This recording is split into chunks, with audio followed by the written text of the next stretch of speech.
Listen, I don't know what you might be in need of today, but right now in your current situation, God wants you to understand that He is with you. God knows how you feel, and He knows what you're waiting patiently on Him for. But what I want somebody to know today, when you're in the process of waiting for God, the enemy's going to attack your faith. The enemy's going to attack your hope and your belief in the things in which God promised you. But what you got to understand, hard times never last. Never confuse your situation as a standstill. Just because you're in a waiting season with God, it does not mean that God says that it's over for you.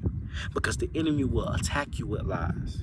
He will attack you with things that will bring in doubt. He will allow you to feel as if you're not deserving if you allow him to. I want somebody to understand today. For every time you are faced with a negative thought, for every time that you are faced with a negative situation, I want you to invite God in your current situation by saying, God, show me the faith and will that I have to endure and to wait on you. The reason why it's important for you to say that is because the enemy needs to know that you are not alone. The enemy wants you to think that you can defeat him alone. Yes, you may be created in God's image, but what God wants you to know, if he's before you, nothing and no one can stop you. Look at me. If God is before you, no man, no enemy, no spirit, no negativity can exist if God is with you. Just because you may not know what God is doing, it does not mean that you allow yourself to self-destruct. Because the enemy job is to make you feel as if you're not deserving so that you can live in a false identity. An identity that is full of trauma, chaos, and things that are depleting. See, what I want you to know, you may have been at a disadvantage in your previous seasons. Maybe last year, maybe the first half of this year, or maybe you have felt this way your entire life. But what I want you to do today, I want you to sit in your situation. I want you to really look deep down in yourself. Confess your flaws. Confess your traumas. Confess your pain. Confess your wants, and confess the things that you want to let go of. To who? God. Because that is you casting your burdens onto him. God says you have not because you ask not. You need to allow God to understand and to know how you're feeling, the good, the bad, the ugly. You need God to know that you trust him with your problems, that you trust him with your direction, that you trust him in coming in and solving the things that need fixing. Because what you need to know, God is the only person that can remove you from that captivity.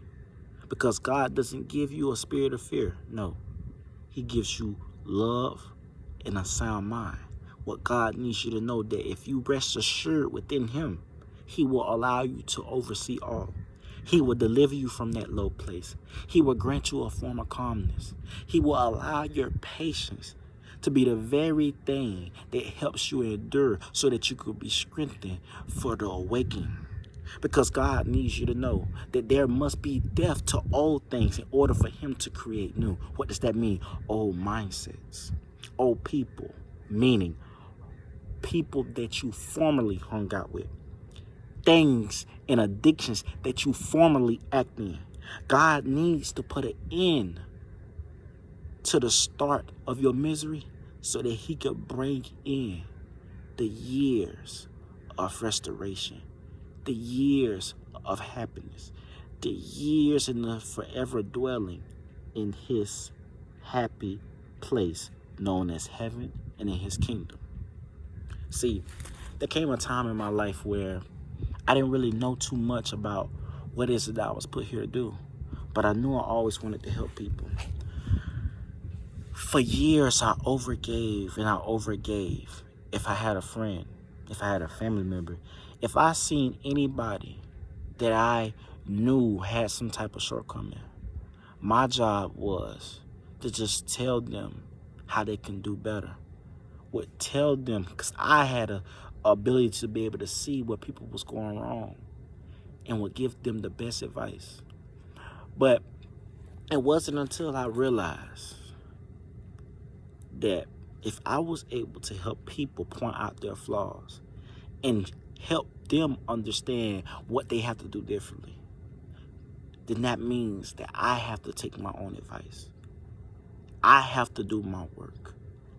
In order for me to truly help others, I gotta further help myself, which it took me on a journey of connecting with God, doing the things that I told other people. See, you might be a person where we as people continue to know how to help people because we're on the outside looking in. But see, sometimes when you're in your situation, you can't always see yourself in the light in which God sees you, because God sees you greater. The people around you can see that you have potential. And sometimes by you sitting and you being inside of yourself 24 hours a day, every day of your life, you tend to be blinded about the things that God hasn't yet allowed you to see. Why? Because you have to understand that everything happens in God's purpose, divine timing. God will allow you to be protected.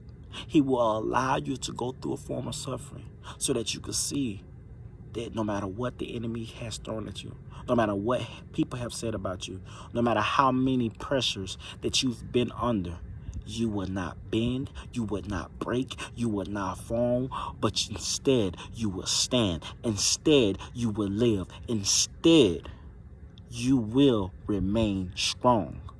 God needs you to know, for every trial, for everything that you've endured in your life, you have 100% success rate, and he needs you to know it's because he's been with you.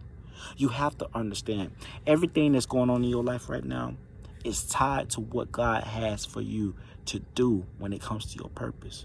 You have to accept the things that has happened to you, things that have willingly been done by yourself, and things that have been not at the fault of your own.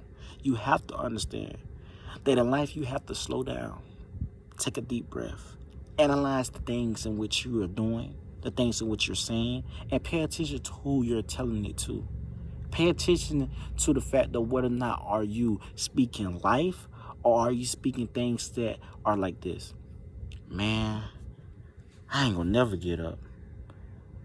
I can't see myself having no new car. I can't see myself doing better than this.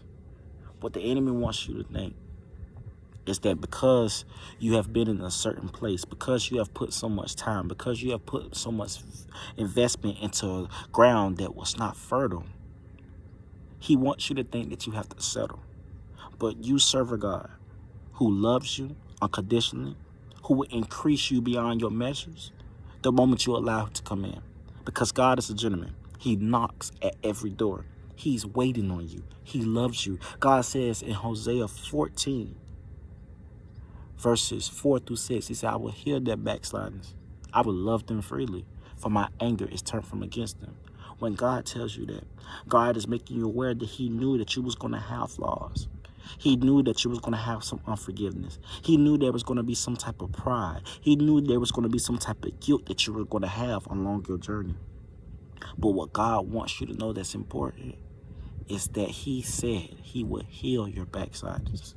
The only way that you could truly welcome in that healing is by allowing yourself to let go things that are not fulfilling. I know that it might be easier said than done, but take it from me.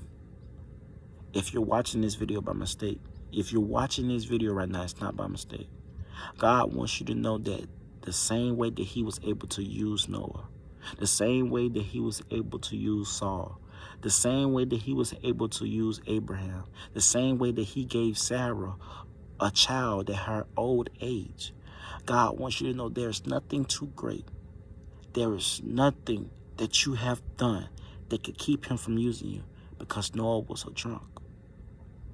Paul was a killer. And the list goes on to the people that I have named. Well, God wants you to know everybody has a place where they start. But do not let your current situation be your final destination.